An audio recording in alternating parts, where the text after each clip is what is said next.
Claire, for that stirring rendition against happiness. I'm now going to announce the results of the first ballot, just to know where we are. In favour of the motion of this House believes that enhancing people's happiness and well-being is a central priority throughout Britain today. In favour of the motion, we have 40. Against the motion, we have 24. And abstaining, we have 14. So, at the moment, the side opposing the motion have it.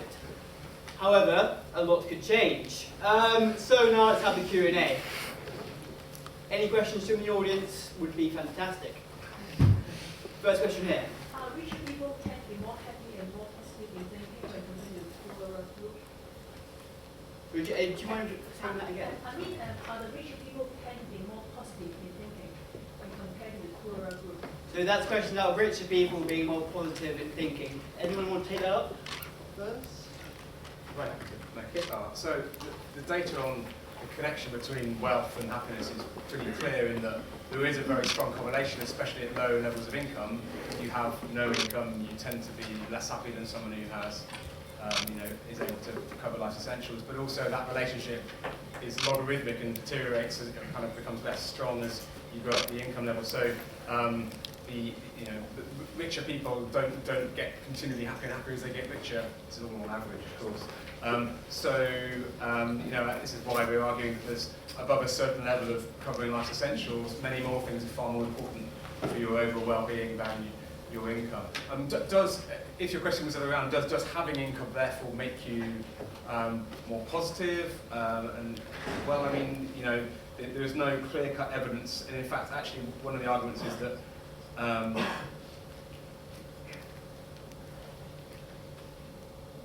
disadvantage should be thought of in broader terms than just economic. There are plenty of people, as I'm sure anecdotally you'll know, who have an amazing amount of material privilege that struggle hugely with anxiety, depression, and actually long-term unhappiness. And just to clarify that, but one thing Claire said I think was a really good point at the end about, of course, unhappiness about an issue or in response to a tragedy is a natural part of life. What we're talking about here is nobody wants to live a long-term, unhappy, isolated, depressed, sad life. There are people that have plenty of wealth that do live an unhappy life, and that's obviously, breaks that trend. I think the answer. I think the answer to this question is, firstly, how do we know? I don't think this is something we can measure, and if you're told we can measure it, then I think whoever's telling you that is talking out of their hat. Because one thing which does certainly register is change. And you were right to talk about Greece and so on, right? People in Greece report themselves as being very miserable. That's because a couple of years ago they were very well off, and now they're very badly off. And people notice things like that, and that changes the way that they respond to polls about whether they're happy or not. But when you look at that over the long term, there's absolutely no correlation at all between the wealth of the nation and whether people regard themselves as happy or not. And as I said, people in the 18th century were 200 times poorer than we are, but they still reported themselves as being happy in pretty much the same proportions as they reported today. So I think firstly the statistics is nonsense, and then secondly, no, it doesn't actually make too much of a difference because that's the way the statistics work.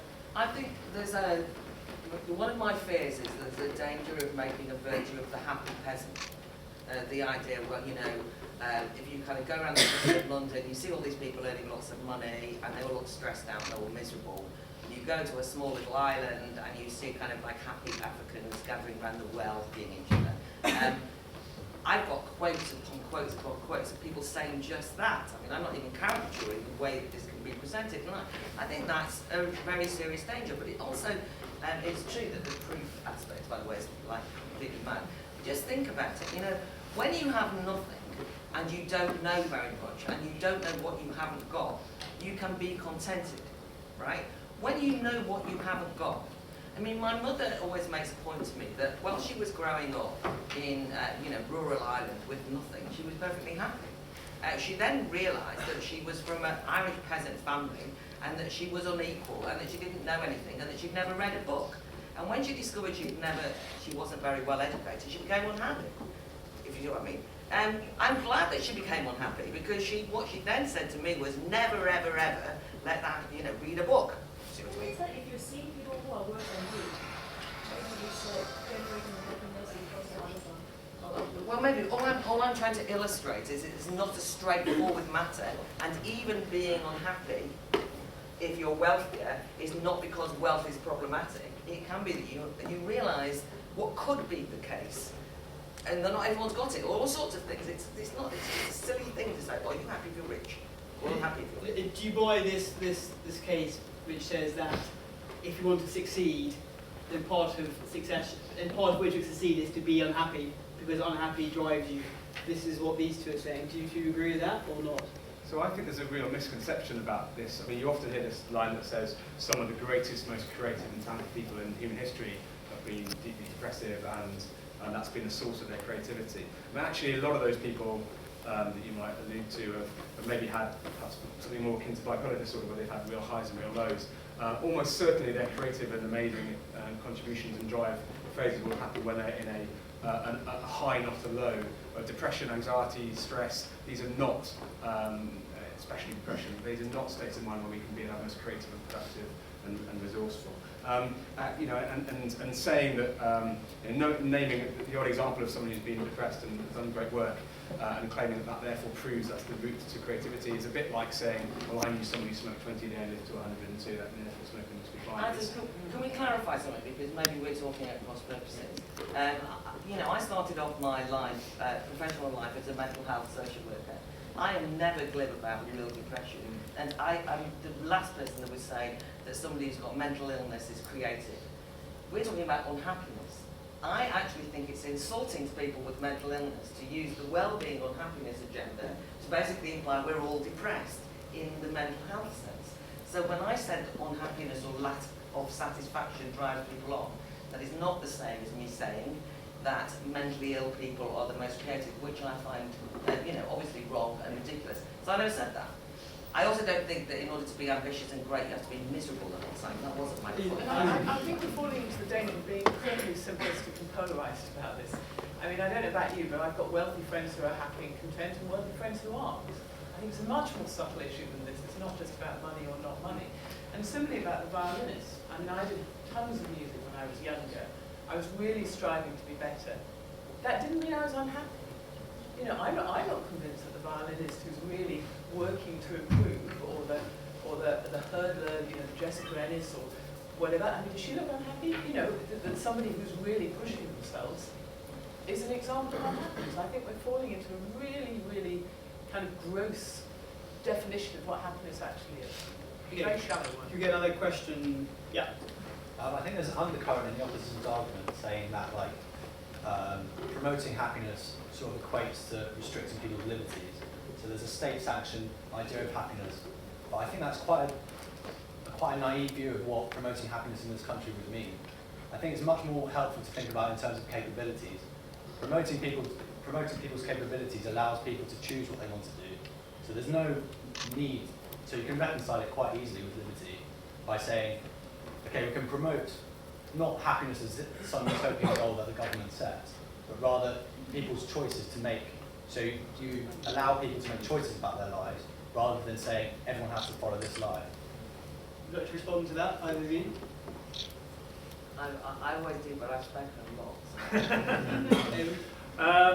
Well, look, I'm very much in favour of people having opportunities, and I do indeed think that makes them happier, gives them more control over their lives. What I'm utterly against is some kind of governmental agenda that says that we know what's going to make you happy and we're damn well going to give it to you, whether you like it or not. So yes, obviously increasing people's resources, their power over circumstance, their opportunities, these are all good things, just as green fields are good things and schools are good things and so on. We do this in policy already, because intellectually we know this is the kind of world that we want to live in. It's just that when you try to make this a specific policy, then you get into all kinds of contradictions. Happiness is not the same for every person. You cannot possibly make the whole world happy. You're going to make some people miserable in doing that. Governments, officials of any sort, are not very good at measuring the the costs and benefits of any implication. I mean, yes, you know, you can regulate business and so on to make it work in some way that you might think would make people happy, but maybe to do that you have to raise taxes. That's going to make other people much more miserable. So I just very briefly respond to that. So I think there's a misconception in the opposition's argument that a government that cares about promoting happiness is all about men with clipboards go around saying, are you happy enough? And a sort of rather awful Orwellian kind of conception of forced behaviour. Actually, at the moment, the way a lot of policy decide is to say, well, we think we know what's best for you. We think it's all about growing the economy, and we're going to prioritise these things based on a sort of policymaker's view on what's best for people. The new approach that takes wellbeing into account is actually asking hundreds of thousands of people around the country on an ongoing basis, how do you feel about your life? How happy are you? How anxious are you? To what extent do you feel that things are going well at work, in communities? That's not a dictatorial approach. That's an incredibly, I don't know, empowering approach. It's asking people. So then we get data on not just what do we think is happening through a proxy measure like the economy growing. We actually have people's real feedback about how they feel about their lives. What could be more on a democratic one of the things level? that people self-report is that they're very unhappy by unemployment. Yeah, they're made unhappy by unemployment. Apart from the fact that you don't really need an ONS study to work that out, apart from anything else. What's the solution to that? It might be the only way that some people understand it. No, the point is the governments are not going to suddenly go, oh, unemployment makes people happy, we must create jobs then. Because they're not, either you have a thriving economy in which jobs are created, the idea that the only reason you think of creating jobs because somebody's unhappy or not is ridiculous. No, and it's prescriptive. I mean, to me, my problem is on the liberty thing is not prescriptive and an authoritarian, you have to do this. I'm saying you read any of the literature and there's the kind of happiness that we approve of, and the things that you do that you approve of, and there are other things. Now, if you're just saying that we'll just have a political debate about which we think, then fine. But it basically, I end up on the side of an argument that says that I'm against happiness. That's what's happened, right? I'm actually opposed to, for example, early intervention in the family that says that if you don't intervene in the first 3 years, as you said, you'll be destined to be, or somebody's lives will be destined if their emotional happiness isn't intervened in early on. I'm opposed to that. I didn't start off thinking I must argue against happiness.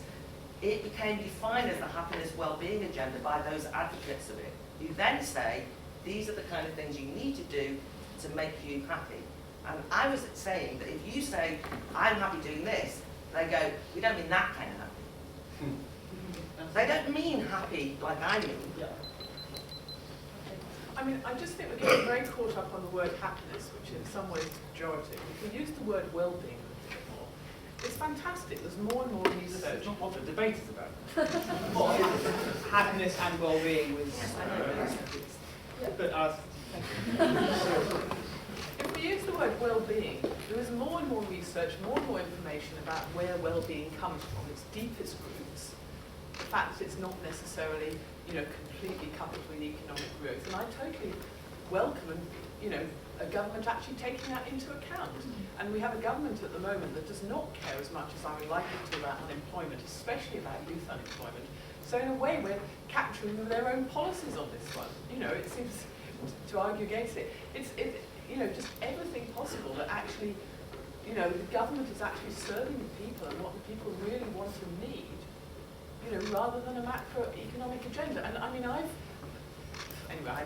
worked for a long time with homeless people. We don't need to get into this particular debate, but of course people need a platform of economic, of a certain level of money and everything like that to survive. And I don't think Mark and I in any way are arguing against that.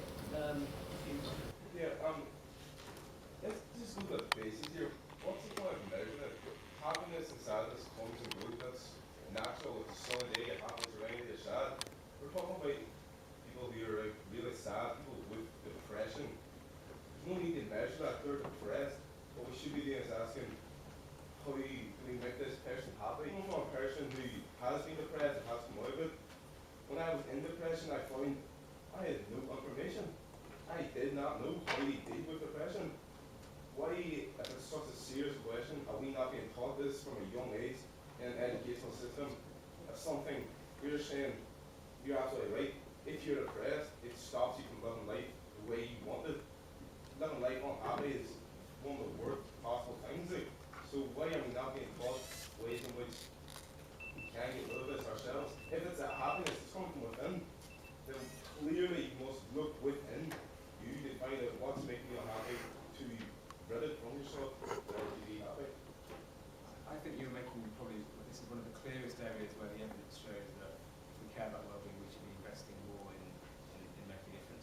about a recent report estimated 40% of the entire burden of illness on the UK as a whole is related to challenges to mental health and mental ill health, and yet about 6% of our health spending is on supporting people that are struggling with anxiety and depression. It's massively overlooked as an issue. And health servicing, the point you made about education is spot on as well. There are skills and ideas and types of support that we can help build into our education system, into the support we have. And so people, like you say, just learn this as part of growing up, and it's just a tragedy that we don't do that.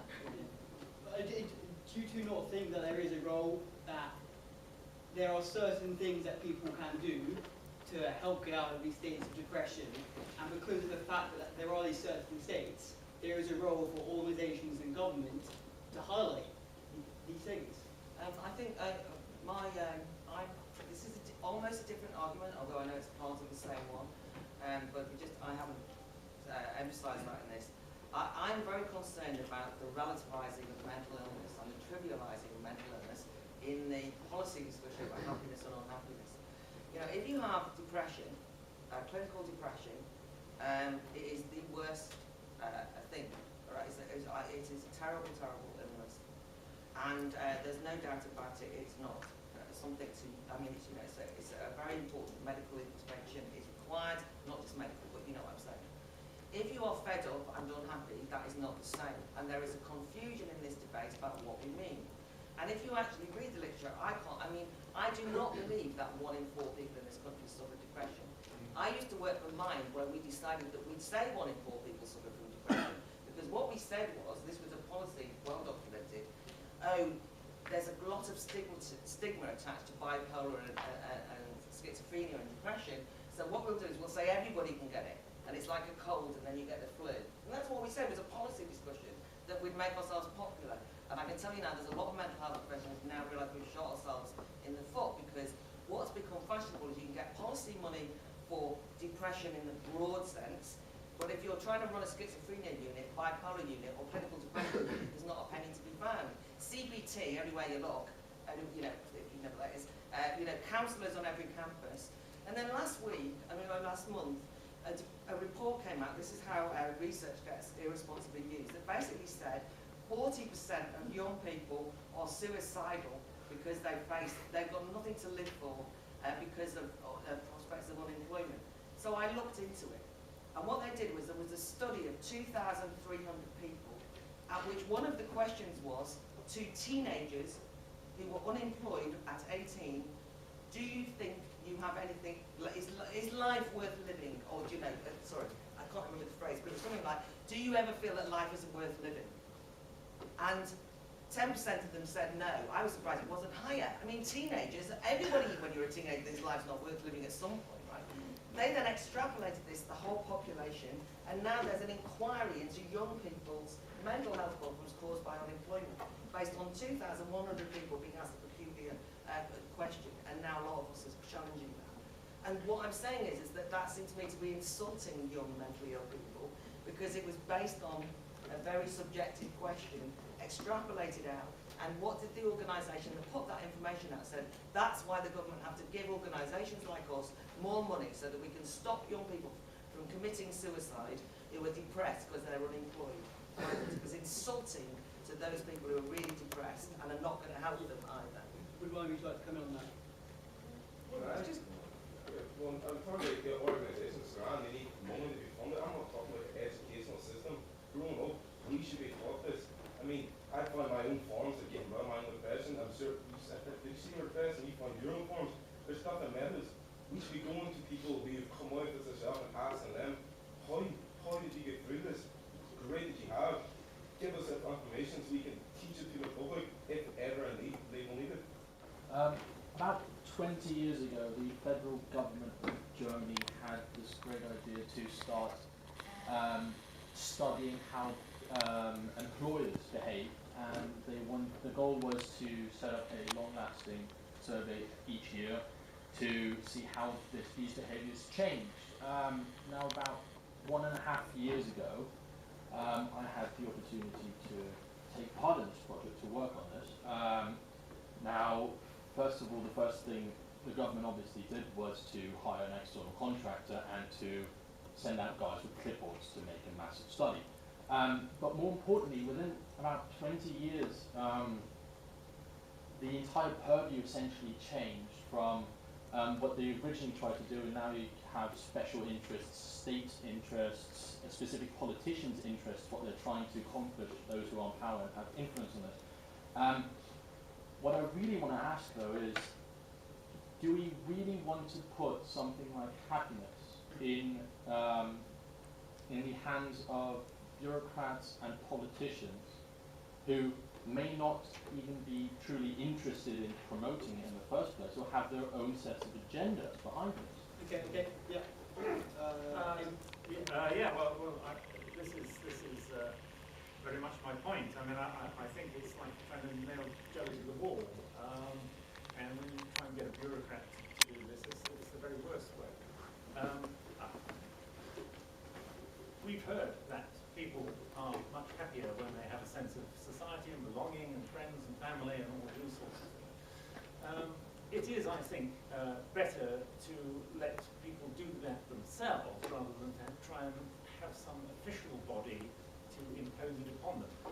We want a society in which people are members of clubs and societies and bands and churches and anything which gives them affinity. Yes, that's absolutely right.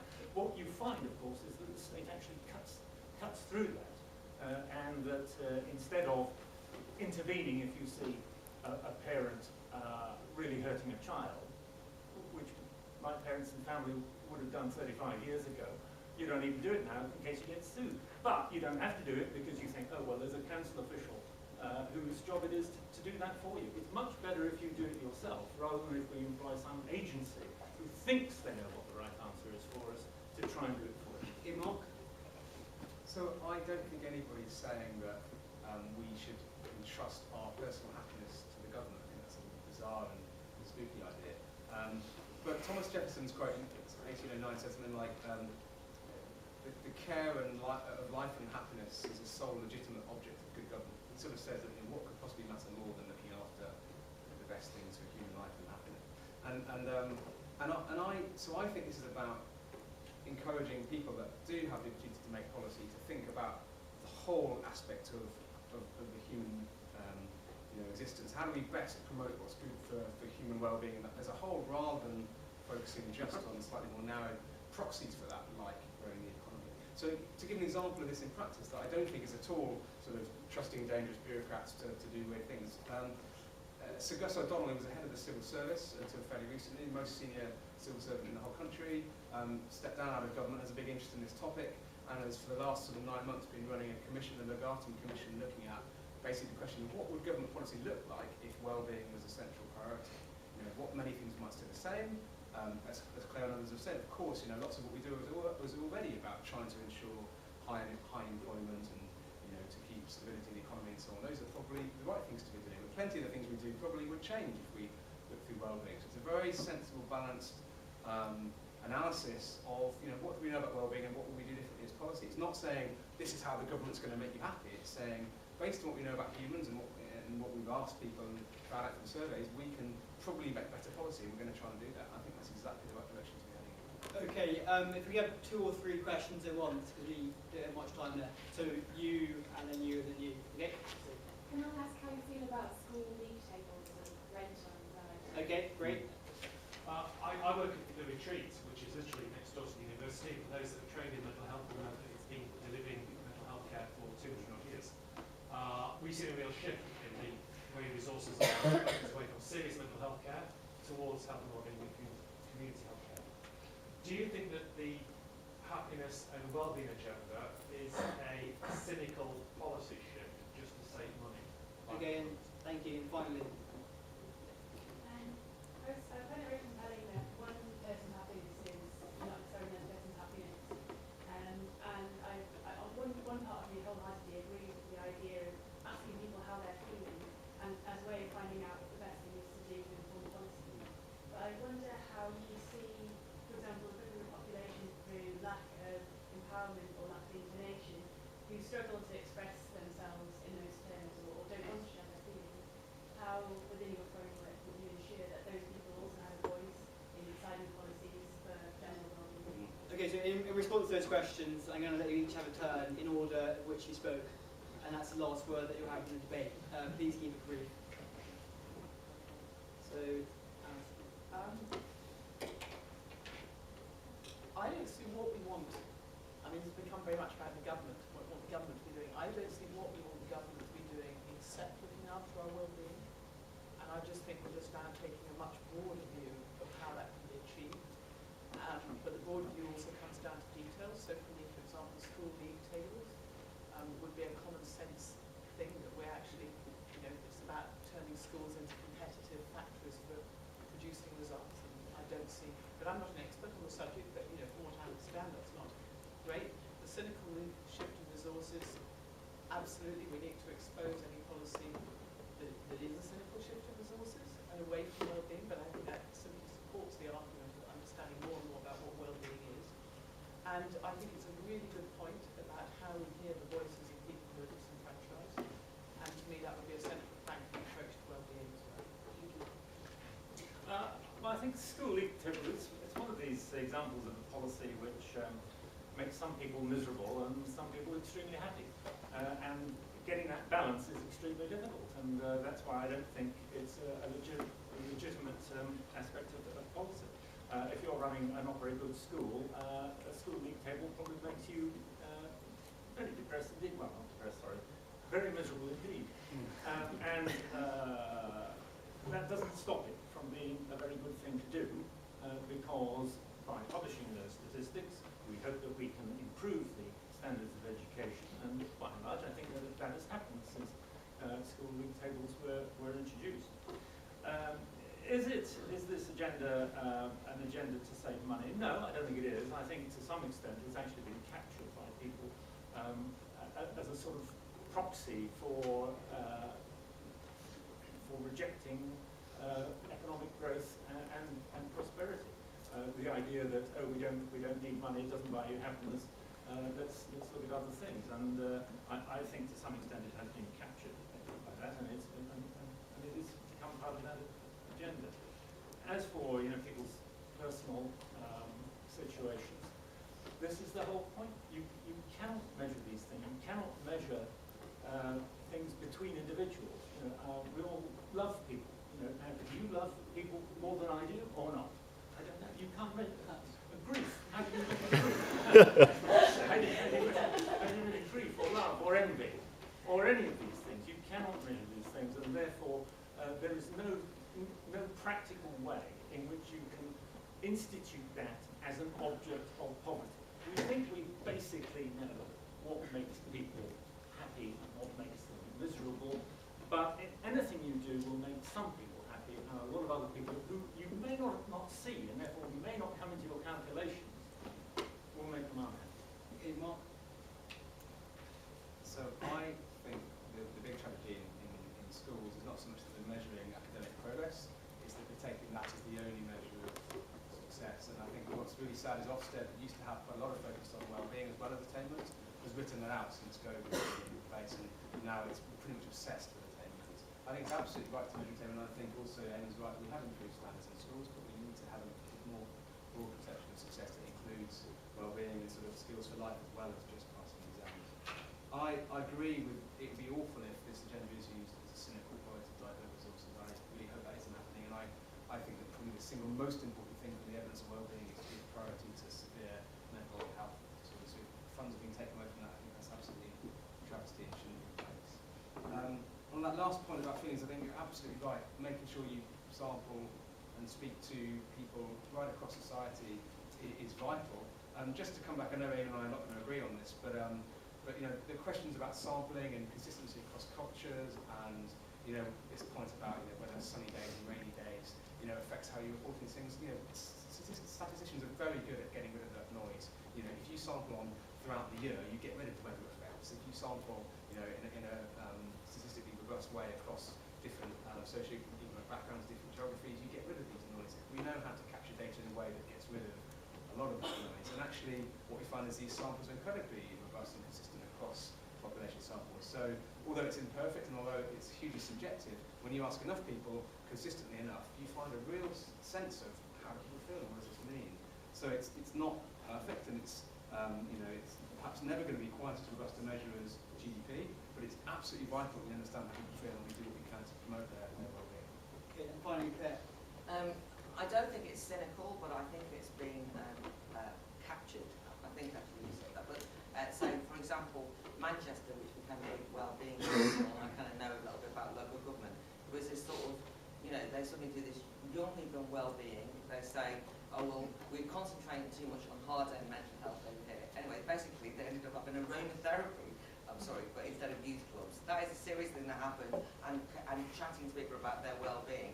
And at the one hard end was mental health services suffered and youth services suffered. So they weren't doing it to save money. They were all very earnest about it. I mean, they've been on every bloody course, all of the happiness courses. But you could see what happened when a recession happened, which is it kind of became a bit of a fluffy way of saying, of course we care about young people. Look, they're all going to counselling all the time. In a way, that's the problem. You see, this idea, well, what are you doing to look after my well-being as an argument to government or policy? I mean, I don't want anyone to look after my well-being. If I've got a mental health issue, that's fine, right?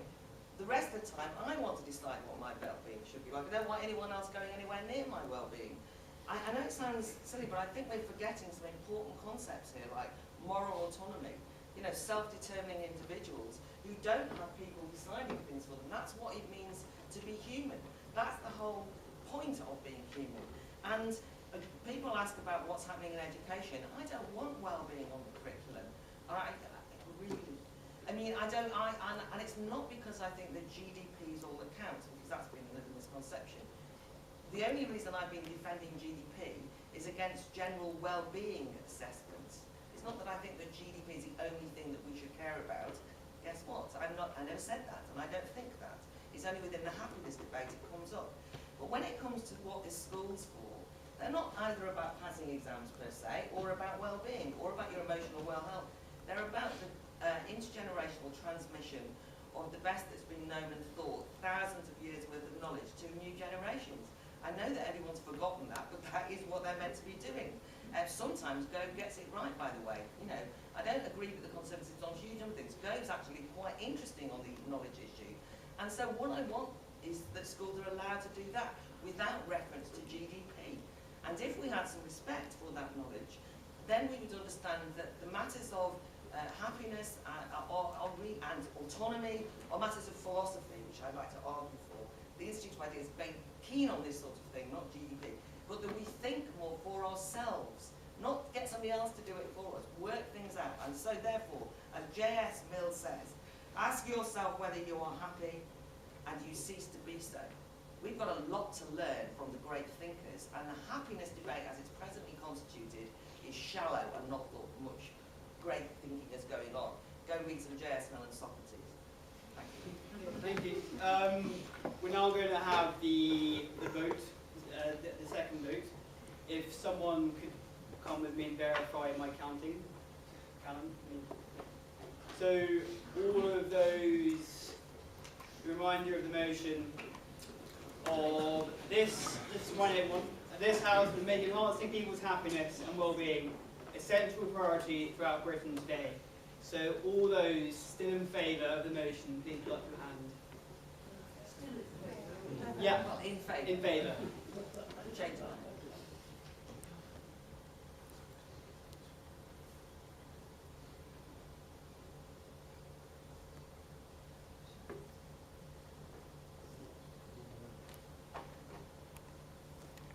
That's from 40 to 43, from 14 to 8, and from 24 to 39.